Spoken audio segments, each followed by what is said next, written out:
Hi movie lovers, ప్రతి నెల మన ఛానల్లో చేసే ఓటీటీ వాచ్ లిస్ట్ సిరీస్లో మరో వీడియోతో మీ ముందుకు వచ్చేసాను.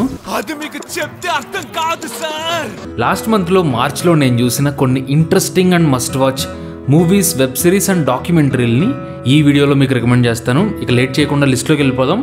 ముందుగా నెంబర్ 1 రేఖా చిత్రం. రీసెంట్ గా మలయాళంలో రిలీజ్ అయ్యి ఆల్మోస్ట్ ఒక సెన్సేషన్ ని క్రియేట్ చేసినటువంటి మిస్టరీ థ్రిల్లర్ ఈ రేఖా చిత్రం మూవీ. ఈ సినిమాలో స్పెషాలిటీ ఏంటంటే ఒక నార్మల్ మర్డర్ మిస్టరీ లాగా స్టార్ట్ అవుద్ది, తర్వాత స్లోగా ఇన్వెస్టిగేషన్ నుండి ఒక ఫీల్ గుడ్ ఎమోషనల్ జర్నీ లాగా చేంజ్ అయిపోద్ది. అందులోనూ ఆల్రెడీ మలయాళంలో ఫేమస్ అయినటువంటి పాత సినిమాల్ని స్టోరీలో ఇన్వెస్టిగేషన్ కోసం వాడుకోవడం అనే ఐడియా కూడా చూడడానికి మనకు ఫ్రెష్ ఎక్స్పీరియన్స్ని ఇస్తుంది. పోలీస్గా చేసినటువంటి ఆసిఫ్ అలీతో పాటు స్టోరీలో మెయిన్ లీడ్లా చేసినటువంటి అనస్వర రాజన్ పర్ఫార్మెన్స్ కూడా ఎమోషనల్గా మీ హార్ట్కి టచ్ అవుతుంది. ఈ రేఖాచిత్రం అనేది అందరికీ నచ్చుతుంది. మరీ ముఖ్యంగా మూవీస్ని లైఫ్లో ఒక ముఖ్యమైన పార్ట్లా చూసే మూవీ లవర్స్కి మాత్రం డెఫినెట్గా ఒక మంచి ఫీలింగ్ ఇస్తుంది. సో తప్పకుండా ట్రై చేయండి. రేఖా చిత్రం సోనీ లివ్లో అవైలబుల్గా ఉంది. నెక్స్ట్ నెంబర్ 2 നാരായൺ എൻ്റെ മൂന്നാൻ മക്കൾ. അതാണ് ഞാൻ ചോദിച്ചത്. കുടുംബത്തിന് ഒരുപാട് ഡാർക്ക് സീക്രട്സ് ഉണ്ട്. ఇదొక యూనిక్ వైబ్ ఉండే డిస్ఫంక్షనల్ ఫ్యామిలీ డ్రామా. కథ ఏంటంటే చాలా రోజుల తర్వాత కలిసినటువంటి ముగ్గురు అన్నతమ్ముళ్ళ మధ్య పాత జ్ఞాపకాలు, వాటితో పాటు కొన్ని గొడవలు కూడా బయటకు వస్తాయి. సో ఈ ఫ్యామిలీలో పీస్ అండ్ ఖేయాస్ మధ్యలో ఏం జరుగుతుందో మీరు సినిమాలో చూడాలి. యాక్చువల్గా ఇలాంటి కథలు చాలాసార్లు మనం చూసే ఉంటాము, కానీ కథ కంటే కూడా ఈ సినిమాలో కథనం, యాక్టింగ్ పర్ఫార్మెన్స్, ముఖ్యంగా డైరెక్షన్, ఇవన్నీ మనకి బాగా గుర్తుండిపోతాయి. సినిమా చూసాక డెఫినెట్గా మీరు కూడా మీ ఫ్యామిలీ గురించి, రిలేషన్స్ గురించి ఆలోచిస్తారు. ఎక్కువ హడావిడి ఏం లేకుండా మినిమలిస్టిక్గా చాలా బ్యూటిఫుల్గా తీశారు సినిమాని. సో ఒక లోకి హార్ట్ఫుల్ ఫ్యామిలీ డ్రామా చూడాలనుకుంటే ప్రైమ్లో ఉన్న ఈ మలయాళం అండర్ రేటెడ్ జెమ్ని అస్సలు మిస్ అవ్వకండి. తర్వాత నెంబర్ 3 పొన్మన్. కొన్ని మూవీస్ ఒక సింపుల్ పాయింట్ని తీసుకుని లాస్ట్ వరకు కూడా ఎంగేజింగ్గా, ఎమోషనల్గా ట్రావెల్ అవుతాయి. అలాంటి సినిమానే ఈ పొన్మన్. కేరళలోని ఒక కోస్టల్ రీజియన్లో జరిగే ఈ కథలో రైటింగ్ అండ్ క్యారెక్టరైజేషన్ చాలా అథెంటిక్గా ఉంటాయి. స్పాయిలర్స్ ఏం లేకుండా సినిమా దేని గురించో చెప్పమని అడిగితే బేసిక్గా పొన్మన్ అంటే అర్థం గోల్డ్ మ్యాన్ అని. సో ఒక పెళ్ళి, ఆ పెళ్ళికి కావాల్సిన గోల్డ్, ఆ గోల్డ్ని అప్పుగా ఇచ్చినటువంటి వ్యాపారి, వీళ్ళ మధ్య జరిగేటువంటి కథే పొన్మన్లో మెయిన్ పాయింట్. ఈ సినిమాలో నాకు అన్నిటికంటే బాగా నచ్చింది యాక్టింగ్ పర్ఫార్మెన్స్.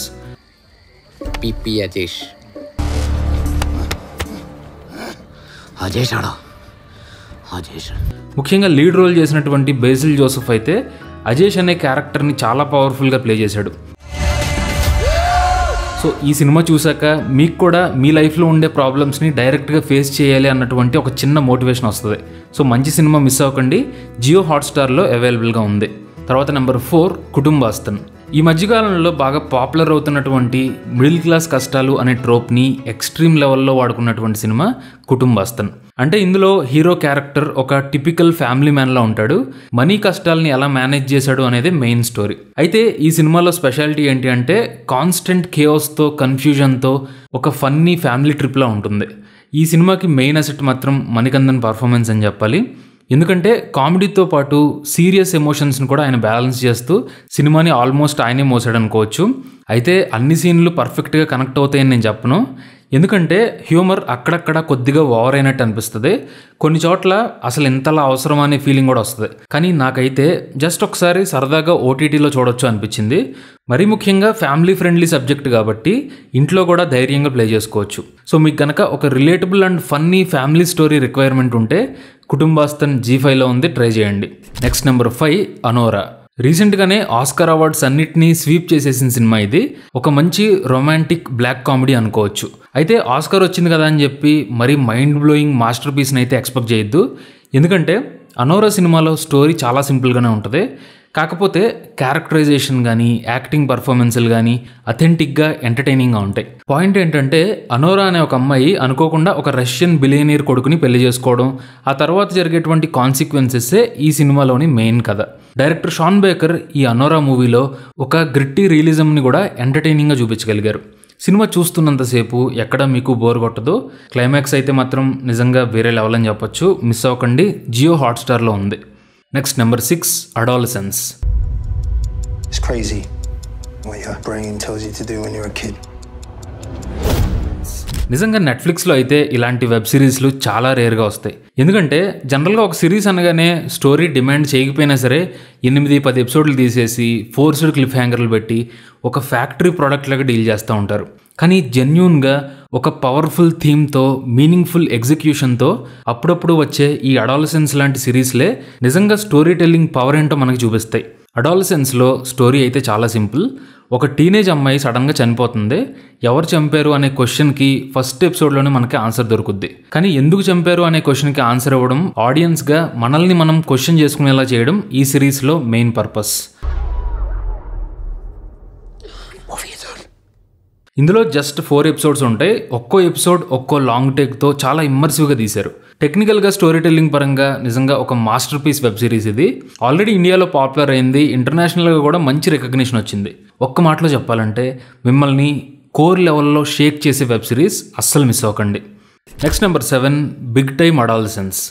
ఒకరోజు జియో హాట్స్టార్లో ర్యాండమ్గా బ్రౌజ్ చేస్తుంటే ఈ చిన్న సినిమా కనిపించింది. నెట్ఫ్లిక్స్లో అడాలసెన్స్ ఏమో సీరియస్గా ఉంటే ఈ బిగ్ టైమ్ అడాలసెన్స్ మాత్రం కొంచెం నాస్టాలజిక్గా ఫీల్ గుడ్ వైబ్స్ని ఆఫర్ చేస్తాయి. అలా అని చెప్పి మరీ routine coming of age story ఏం కాదు. టీనేజ్ అండ్ కాలేజ్ టైప్ కథల్లో, ముఖ్యంగా ఫ్రెండ్షిప్ బేస్డ్ మూవీస్లో ఒక అండర్ రేటెడ్ జమ్ అని చెప్పొచ్చు. కథ ఏంటంటే ఏజ్ గ్యాప్ ఉన్నా కానీ వేరు పర్సనాలిటీలు ఉన్నటువంటి ఇద్దరు యంగ్స్టర్స్ ఫ్రెండ్స్ అవుతారు. సో వీళ్ళిద్దరూ చేసేటువంటి అడ్వెంచర్స్ అండ్ గోత్రూ అయ్యేటువంటి ఎమోషన్సే ఈ సినిమాలోని main story.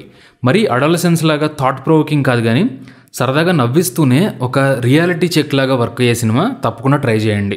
Next number 8, the studio. ఈ వెబ్ సిరీస్లో మెయిన్ స్టోరీ మొత్తం ఒక హాలీవుడ్ మూవీ స్టూడియో ఎలా వర్క్ అవుద్ది అనే పాయింట్ చుట్టూ తిరుగుద్ది. సెత్ రోగన్ లీడ్ రోల్ చేసిన ఈ స్టూడియో వెబ్ సిరీస్ సినిమా లవర్స్కి మాత్రం మస్ట్ వాచ్ అని చెప్తాను. ఎందుకంటే ఫిల్మ్ ఇండస్ట్రీలో బిహైండ్ ద సీన్స్ ఏం జరుగుద్దో చాలా ఫన్నీగా ఒక రోలర్ కోస్టర్ రైడ్ లాగా ఈ సిరీస్లో పోర్ట్రే చేశారు. అందులోనూ ప్రాఫిట్స్ కోసం స్టూడియోలో పనిచేసే వాళ్ళు ఎలా ఆలోచిస్తారు, మనసులో వాళ్ళకేమో మంచి సినిమా చేయాలి అనే ప్యాషన్ ఉంటుంది, కానీ డబ్బులు వచ్చే ప్రాజెక్ట్స్ని ఎంచుకోవడం, ఈగోలు, పవర్ డైనమిక్స్, ఇవన్నీ ఒక ఫాస్ట్ పేస్డ్ ఫన్నీ టోన్తో ఈ సిరీస్లో మనం ఎక్స్పీరియన్స్ చేయొచ్చు. సింపుల్గా చెప్పాలంటే ఒక సెటైర్, మెటా మ్యాడ్నెస్ అండ్ అన్నిటికంటే మించి సినిమా అనే ఆర్ట్ ఫామ్కి ఒక అందమైన ఫన్నీ లవ్ లెటరే the studio web series. Miss అవ్వకండి, యాపిల్ టీవీ ప్లస్లో అవైలబుల్గా ఉంది. Next number 9, Dragon. Pradeep Ranganathan talent ఏంటో మళ్ళీ మరోసారి బలంగా ప్రూవ్ చేసిన సినిమానే డ్రాగన్. లవ్ టుడే మూవీ లాగే ఇందులో కూడా ప్రెమస్ని చాలా తెలివిగా ప్లే చేశారు. అంటే కాలేజ్లో ఫెయిల్ అయినోడికి మళ్ళీ సెకండ్ ఛాన్స్ వస్తే ఏం చేస్తాడు అనేది ఇందులో మెయిన్ పాయింట్. డైరెక్టర్ అశ్వత్ డ్రాగన్లో కమర్షియల్ ఎలిమెంట్స్తో పాటు ఒక మంచి ఫీల్ గుడ్ ఎమోషన్ని కూడా టచ్ చేశారు. మెయిన్ హీరోతో పాటు సపోర్టింగ్ కాస్ట్కి కూడా ఇంపార్టెన్స్ ఉండే సినిమా. ముఖ్యంగా గౌతమ్ మేనన్ అండ్ మిష్కిన్ వీళ్ళిద్దరిని బాగా వాడుకున్నారు. అలాగే హీరో ఫాదర్గా చేసినటువంటి జార్జ్ మరియన్ పర్ఫార్మెన్స్ కూడా ఒక సర్ప్రైజింగ్ రివీలేషన్ అని చెప్పాలి. సో నవ్విస్తూనే చివరిలో ఒక మంచి ఎమోషనల్ హై ఇచ్చే మూవీ. థియేటర్లో మిస్ అయ్యి ఉంటే నెట్ఫ్లిక్స్లో స్ట్రీమింగ్ అవుతుంది, ట్రై చేయండి.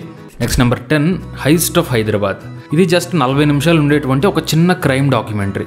2018లో హైదరాబాద్లోని మ్యూజియంలో జరిగినటువంటి దొంగతనం అప్పట్లో ఎలాంటి సెన్సేషన్ క్రియేట్ చేసింది, ఆ క్రైమ్ని ఎవరు చేశారు, పోలీసుల ఇన్వెస్టిగేషన్ ఎలా జరిగింది, అసలు హైదరాబాద్లోని నిజాం ఆస్తుల విలువేంటి, ఇలా కొన్ని ఇంట్రెస్టింగ్ డీటెయిల్స్, అలాగే రియల్ క్రైమ్ ఇన్వెస్టిగేషన్, ఇవన్నీ కూడా ఈ డాక్యుమెంటరీలో చూపించడం జరిగింది.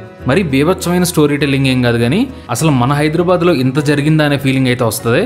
సో ఒకసారి ట్రై చేయండి. ఎయిర్టెల్ ఎక్స్ట్రీమ్ ఆర్ డాక్యూబే సైట్లో అవైలబుల్గా ఉంది. Next number 11, twilight of the warriors. 80s and 90sలో వచ్చిన హాంకాంగ్ మార్షల్ ఆర్ట్స్ మూవీస్కి ఒక సపరేట్ ఫ్యాన్ బేస్ ఉంటుంది. అదే స్టైల్లో రీసెంట్గా వచ్చినటువంటి ట్వైలైట్ ఆఫ్ ది వారియర్స్ అనే మూవీ యాక్షన్ లవర్స్కి మాత్రం ఒక మంచి ఎనర్జీతో పాటు పాత నాస్టాల్జియా కిక్ కూడా ఇస్తుంది.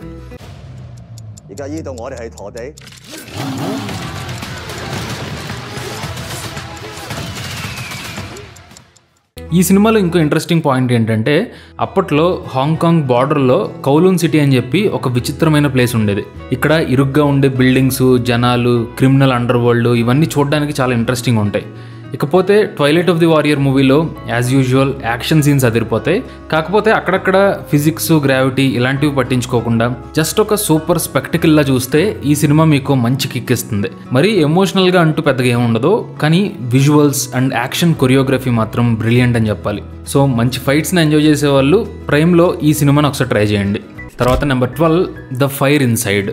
ఈ మూవీ క్లారెస్సా షీల్డ్స్ అని చెప్పి ఒక రియల్ ఫీమేల్ బాక్సర్ లైఫ్ని బేస్ చేసుకుని తీసిన సినిమా. పేదరికంలో పుట్టి ఒక అండర్ డాగ్ లాగా స్టార్ట్ అయ్యి ఒలింపిక్ మెడల్ దాకా వెళ్ళినటువంటి ఈ అమ్మాయి జర్నీ చూడడానికి చాలా ఇన్స్పైరింగ్ ఉంటుంది. జనరల్గా స్పోర్ట్స్ మూవీస్లో ఉండే ఆ ట్రోప్స్ని ఫాలో అవుతూనే ఒక ఇండివిజువల్ పర్సనాలిటీని కూడా మెయింటైన్ చేసిన సినిమా. లీడ్ రోల్ చేసినటువంటి రయన్ డెస్టినీ పర్ఫార్మెన్స్ బాగుంటుంది. అలాగే బాక్సింగ్ సీన్లు కూడా బాగా పిక్చరైజ్ చేశారు. కొన్ని చోట్ల పేసింగ్ మరీ ఫాస్ట్గా లేకుండా క్యారెక్టర్ జర్నీని కూడా ఎక్స్ప్లోర్ చేసే సినిమా ఇది. సో ఇలాంటి ఇన్స్పిరేషనల్ అండర్ డాగ్ స్టోరీస్ని ఇష్టపడే వాళ్ళు ద ఫైర్ ఇన్సైడ్ని ప్రైమ్లో తప్పకుండా ట్రై చేయండి.